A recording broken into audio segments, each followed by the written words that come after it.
5 nach 12. Satire fürs Herz. Einen wunderschönen guten Abend, meine Damen und Herren, und damit recht herzlich willkommen bei einer neuen Ausgabe von 5 nach 12, das Satireprogramm, das es ernst meint. Mein Name ist Ernst Ehrlich. Diskriminiert, verstoßen, ausgegrenzt.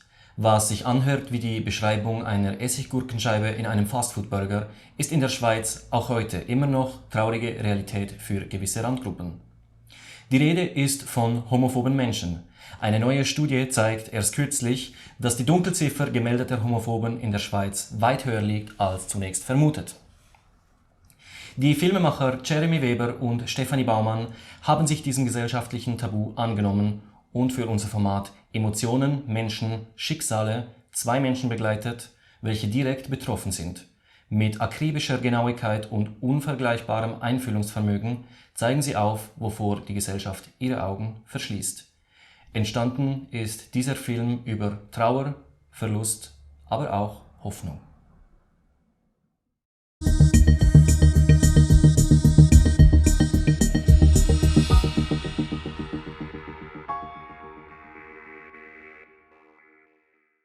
Ich habe mir das schließlich auch nicht ausgesucht. Ich bin so geboren. Ich hätte niemals im Leben gedacht, dass das so dermaßen Ausmaß annehmen würde. Das ist entwürdigend So extrem.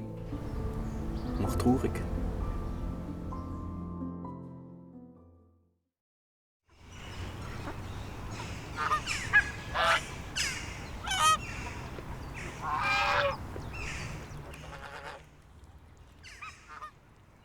Benigen, Basel-Land. Wir treffen den arbeitslosen Fernfahrer Jérôme K. an seinem Lieblingsort. Jérôme steht in der Blüte seines Lebens. Leider steht er da alleine. Ich habe zum ersten Mal mit ungefähr 13 festgestellt, dass ich anders bin. Ich habe schon in der Schule immer gemerkt, dass ich eine gewisse Sorte Mensch abstoßend finde.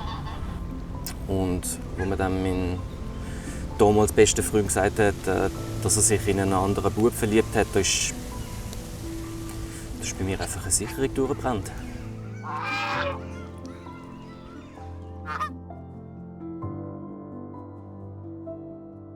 Auch Anna G. ereilte ein schweres Schicksal.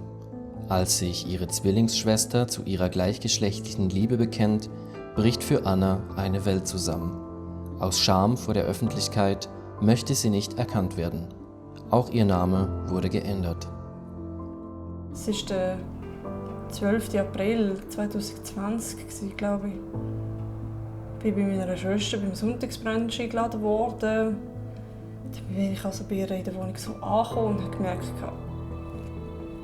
dass da noch eine andere Frau in der Küche steht. Ich meine Schwester hat es mir dann vorgestellt und gemeint, hey Schwester, das ist meine Freundin Petra.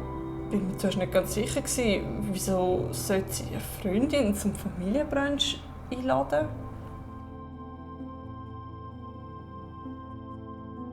Es hat sich dann aber sehr schnell herausgestellt, dass die beiden ein Paar sind. Sie hat mir schon immer mal von ihrer Freundin erzählt, aber ich habe doch nicht gewusst, dass sie das so meint. Schicksale wie Jérôme und Anna ereilen viele Menschen in der Schweiz. Und doch, die Mehrheit schweigt. Er will dieses Stigma lösen. Psychotherapeut und Leiter der Homophobie-Selbsthilfegruppe Michael Frey. Mein Name ist Michael Frey. Ich bin der Leiter der Selbsthilfegruppe Homophobie in St. Gallen. Herzlich willkommen, meine Damen und Herren, zur Homophobie-Selbsthilfegruppe. Es freut mich auch das Mal von ganzem Herzen, dass wieder so viele Leute... Freys Selbsthilfegruppe ist ein Ort der Zuflucht. Homophobe Menschen finden bei ihm jene Aufmerksamkeit, welche ihnen von der Gesellschaft verwehrt bleibt. Auf Bitte der anderen Teilnehmer wurden sie nicht gefilmt. Dass man das Kind beim Namen nennt.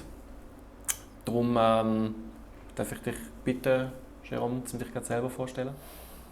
Hallo zusammen, mein Name ist Jérôme, ich bin 32 und ich bin homophob. Danke vielmals, Jérôme. Um das ganze Ausmaß der Problematik Homosexualität zu begreifen, müssen wir zuerst verstehen. Unsere Teilnehmer sind sehr unterschiedlich. Und trotzdem teilen sie alle miteinander das gleiche Problem.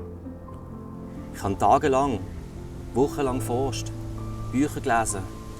Ich habe sogar am Sorgentelefon angerufen und mich überall erkundigt, was man in so einer Situation tun kann. Man hört ja immer von allen Seiten her, dass man so Personen, die wirklich ein gravierendes Problem haben, dass man die nicht allein lassen. Ich habe das Ganze also als meine Pflicht angeschaut, meinem Freund, also dem betroffenen Bekannten, zu helfen. Und ich habe das nur menschlich und richtig gefunden. Was aber dem passiert ist, mit dem habe ich nicht gerechnet. Guten Tag, da ist. Ich habe ein Problem. Mein bester Freund hat mir erklärt, dass er homosexuell ist und ich frage mich jetzt wirklich, wie ich ihm helfen kann. Ich habe wirklich Angst um ihn. Vielen Dank, dass Sie sich mit Ihrem Problem an uns gewandt haben. Wir erhalten tagtäglich immer mehr Anrufe von Menschen, die homophob sind. Sie müssen wissen, dass Sie nicht der Einzige sind. Nein, Sie verstehen mich nicht. Mein Freund, er hat ein Problem. Er ist homosexuell. Nein, Herr, Sie haben ein Problem. Sie sind homophob. Hören Sie, wir können Ihnen helfen. Wir arbeiten mit Beratungsstellen zusammen, die sehr viel Erfahrung mit Menschen wie Ihnen haben. Eine Beratungsstelle? Echt? Als ob ich mich einfach so könnte umholen lassen. Ich habe mir das schliesslich auch nicht ausgesucht. Ich bin so geboren. Ich habe mich echt noch nie so alleine gefühlt.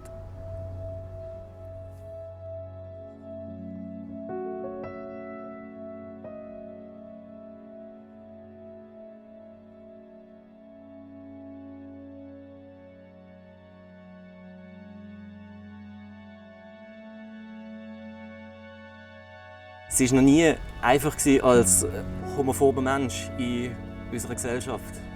Aber wir haben hier in der Schweiz echt gute Ansätze gehabt, echt gute Tendenzen. Es hat Veranstaltungen gegeben von Homophoben, für Homophobe. Aber ja, seit der Pandemie ist das Ganze halt auch wieder im Sand verlaufen. Wir sind wie Klimakrise. Es interessiert niemand mehr. Wir interessieren niemand mehr. Wir fühlen uns von der Gesellschaft echt im Stich gelassen.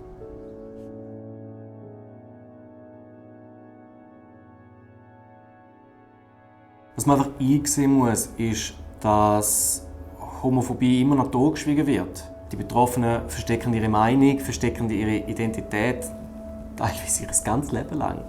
Und nicht selten führt das zu enormen Depressionen, Selbstisolation oder halt in nicht wenigen Fällen auch zu Suizid. Meine Selbsthilfegruppe richtet sich nach dem Motto «Ich bin homophob und ich stehe dazu». Also man sieht, es gibt leider in der Schweiz statistisch gesehen mehrere 100'000 Menschen, die homophob sind oder homophobe Tendenzen haben. Das ist eine riesige Minderheit in unserer tollen Gesellschaft, die unsere Gesellschaft bereichern kann. Es gibt garantiert in jeder Familie und in jedem Freundeskreis sicher der eine oder der andere homophob. Wir finden sie überall. Väter, Mütter, Studenten, Banker und Obdachlose. Alle Gesellschaftsschichten und alle Berufsgruppen. Sie sind überall, direkt unter uns. Nachdem ihre Zwillingsschwester sich outete, kapselte sich Anna von der Außenwelt ab, begann zu rauchen, zu trinken und Medikamente zu nehmen.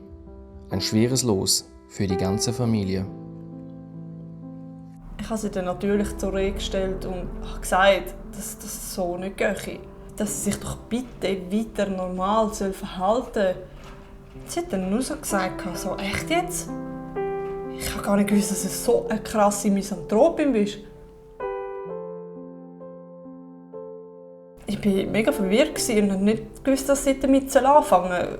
Ich bin dann einfach gegangen. Ich musste gehen. Ich meine, so ein Sündenpfuhl konnte ich mich nicht aufhalten. Eine Woche später hat mich dann ein Brief von ihr erreicht, wo sie darin geschrieben hat, dass das mittlerweile doch ganz normal und gesellschaftlich akzeptiert sei, dass ich nicht so tun soll. Gesellschaftlich akzeptiert? Es ist ja nicht so, als ob meine Schwester Alkoholikerin wäre oder sterbenskrank. Ich meine, damit könnte ich umgehen. Aber damit... Wir sind keine radikalen Christen. Und doch spielt Gott eine mega wichtige Rolle in unserem familiären Alltag.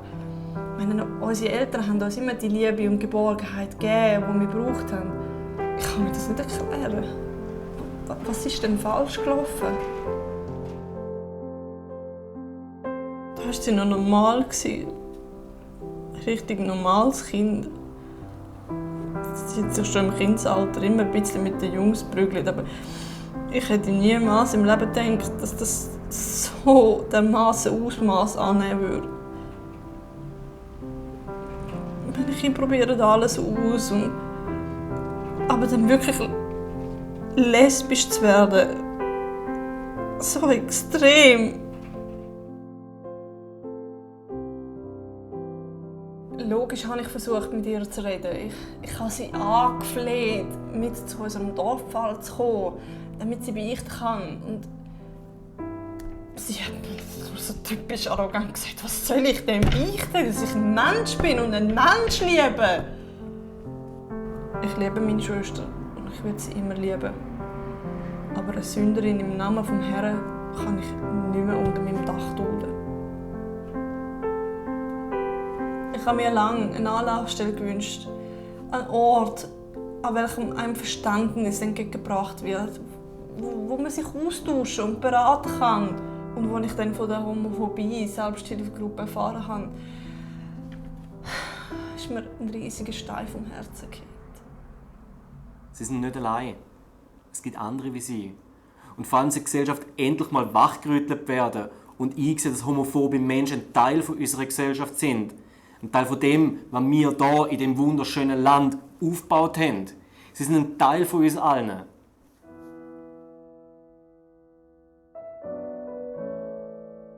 Wir werden systematisch ausgegrenzt und diskriminiert.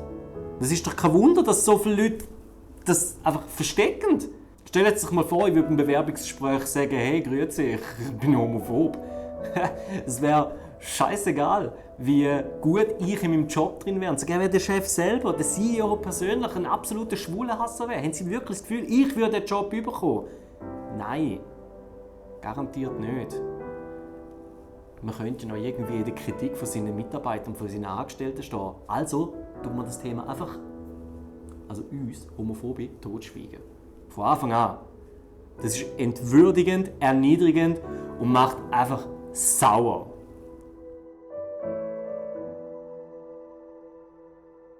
Neben der Gruppentherapie bietet Frey zusätzlich Individualtherapie an. Sein Fachgebiet die Expositionstherapie. Eine oftmals sehr wirkungsvolle Methode, bei der die Betroffenen direkt oder indirekt mit ihren Ängsten konfrontiert werden und lernen, solch heikle Situationen zu meistern. Liebe Anna, wie fühlst du dich? Ja, ich bin ein bisschen nervös. Ich weiß halt auch nicht, was mich zukommen wird. Aber so das allgemeine Gefühl ist okay. Ja, ich weiß nicht so recht. Anna, bist du bereit?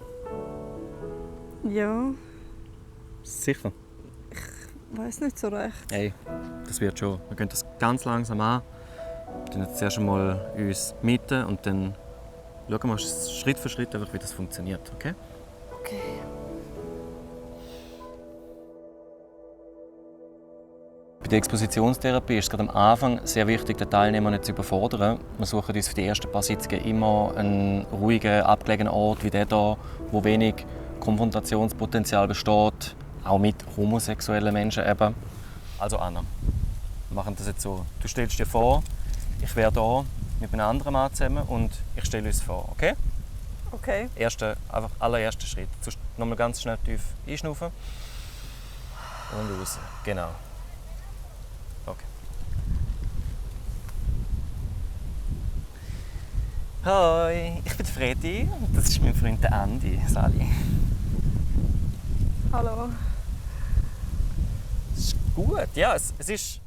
Also Anna, das ist natürlich die erste Konfrontation sozusagen, die indirekte. es ist natürlich Luft nach oben. Das verstehe ich. Aber was du musst wissen, es war sehr gut, dass du einfach nicht schreiend davongelaufen bist. Weil mit dem hättest du Schwäche gezeigt. Okay. Du darfst zu dir stehen, du darfst herstehen und sagen, «Hoi, ich bin Anna, ich bin homophob.» Du hast das Recht dazu. Okay. Ich versuche es. Wollen wir es nochmal probieren? Ja. Okay, machen wir.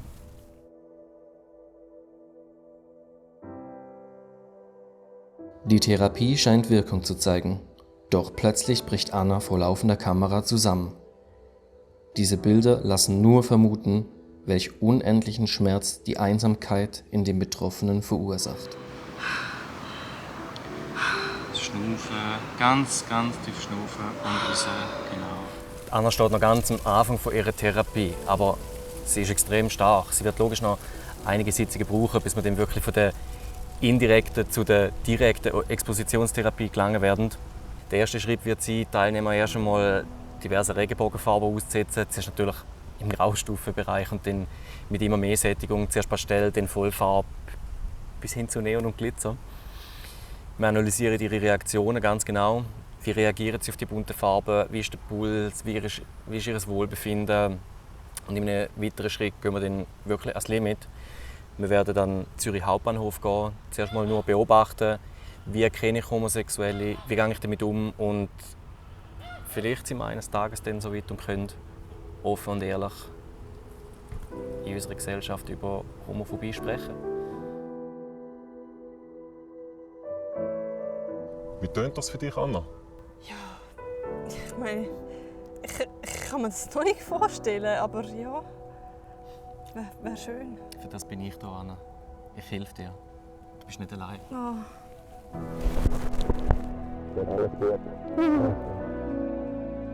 Hör mal also auf, sie auszuschliessen, sondern fangen an, sie zu inkludieren und zu integrieren in unsere Gesellschaft. Denn das ist es, was eine gute, gesunde und moderne Gesellschaft ausmacht. Diversität.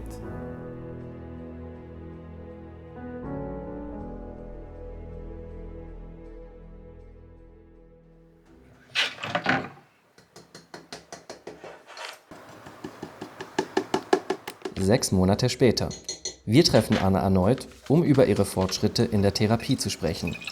Der erste Eindruck: Anna wirkt wie ausgewechselt. Ich kann jetzt endlich wieder ohne Panik zu der Tür raustreten. Ich kann sogar durch Menschenmassen laufen. Das funktioniert immer besser, auch dank der Atemtherapie von Herrn Frey. Die Medis die habe ich jetzt seit einem Monat abgesetzt und ich fühle mich einfach super. Ich fühle mich wunderbar. Ich kann jetzt homosexuelle Paare anschauen und ich fühle mich nicht mehr angegriffen und beleidigt, nur durch ihre bloße Existenz. Ich kann jetzt zu meiner Weiblichkeit stehen im Wissen, dass sie nicht durch andere negativ beeinflusst wird. Und ich habe sogar seit einigen Wochen wieder Kontakt zu meiner Schwester. Wenn auch nur sporadisch. Ich denke, es wird noch einige Zeit gehen, bis ich die Umstände mit meinem Glauben vereinigen kann. Ich für mich selber habe mitgenommen, dass man Hass nicht mit Hass bekämpfen kann. Man muss dem Hass mit Liebe entgegentreten. Wie Jesus. Deshalb stimme ich auch am 26. September Ja zur Ehe für alle. Wir müssen Brücken bauen und nicht abrennen. Den ersten Schritt machen. Denn nur wenn ich andere akzeptieren kann, werde auch ich von anderen akzeptiert werden.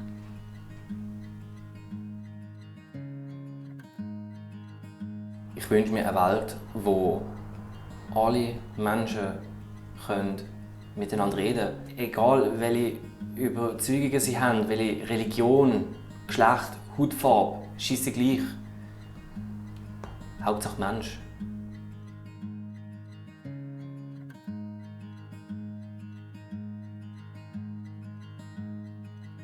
Alles, was wir sehen, alles, was wir fühlen und schmecken, alles, was wir sind, das ist Gott, jeder einzelne von uns, mit all seinen Makeln und Fehlern. Jeder, der Gott sucht, sollte in der Person suchen, die er am meisten verabscheut. Denn meistens ist das die Person, vor welchem wir alle am meisten Angst haben. Und es ist die Person, die uns schlussendlich am meisten lehren wird. Wir sind alle so sehr auf uns fokussiert, dass wir alle anderen um uns herum komplett vergessen. Diversität, Differenziertheit, Akzeptanz. Wir können eine bessere Welt schaffen. The bad things I've done and the people I've hurt.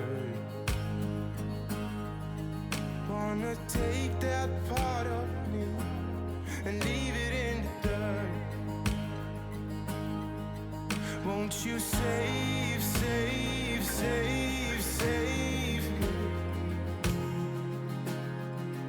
Won't you save, save, save, save me? Won't you save, save, save, save me? Oh, save me, save, save me. Oh, I've been trapped in this darkness for far too long now. Wanna tear down the curtains, let the sun shine in. Bewegende Bilder. Bei mir zu Gast im Studio sind heute die zwei Filmemacher dieses Meisterwerks. Ich begrüße also recht herzlich Frau Baumann und Herr Weber. Guten Tag. Grüezi wohl. Grüezi. Von YouTube-Vanlifern zu Nachwuchssatirikern. Wie kommt das? Ich meine, auf Ihren ganzen Social-Media-Kanälen gab es überhaupt keine einzige Anzeichen dafür, dass so ein Video erscheinen wird. Ja, also wir hatten mal Lust gehabt, etwas Neues auszuprobieren. Und, Etwas neu zu finden. vor allem, da wir eigentlich recht viele Fähigkeiten haben, die alle irgendwie ausgelebt werden, ist das irgendwie unser Weg gewesen. Und wir haben auch ganz bewusst vor 2 Jahren unseren Kanal Olaf in Erwähnung genannt mit dem Bezug auf Olaf, weil Olaf steht für Our Life and Freedom und so haben wir uns ein bisschen die Freiheit gesichert, um irgendwann auch sagen können, hey, wir müssen nicht nur Vanlife machen. Wir wollen auf unserem Kanal weiterhin aktiv sein. Es wird sicher auch einige eigene Videos zum Thema Vanlife geben, aber wir wollen uns da irgendwie noch Expandieren. Genau, und uns die Option freilassen, um auch ab und zu mal etwas anderes auf unserem Kanal zu machen. Man sieht in diesem Film ganz klar politische Absichten und Botschaften. Wollen Sie selbst politisch aktiv werden? Das ist eine gute Frage. Ja aber und nö.